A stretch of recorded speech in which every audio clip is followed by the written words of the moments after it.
Hi, it's Louis van Copenhagen here, and I wanted to answer one of the most frequently asked questions that I have, which is what is a RAD and what is a DAP?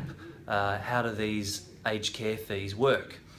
Now, to answer that question, I separate the fees into two categories. One is your accommodation cost, so the cost of the place that you physically live, and the second is your service cost, the ongoing cost for the services that you receive.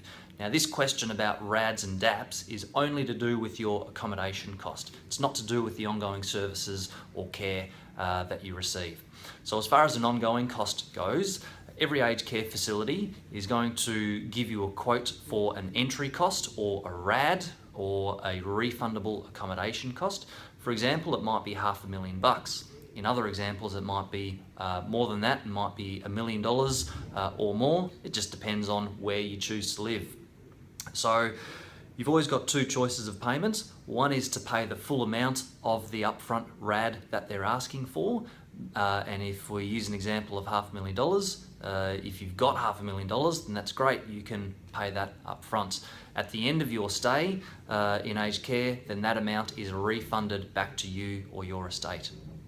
Now, if you don't have $500,000 to pay up front, well, you don't actually have to pay anything. You can elect to pay as an ongoing amount, and they use an interest rate and make a calculation for a daily amount that you need to pay as an interest rate. And that's what the DAP is.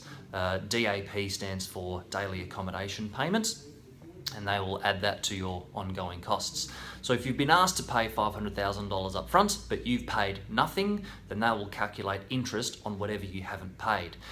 Now, another option which they all offer is to pay part of each. So if they ask for $500,000, if you've only got $200,000, well, then you can pay that, and they will charge you an ongoing cost or an ongoing DAP based on the $300,000 that you haven't paid.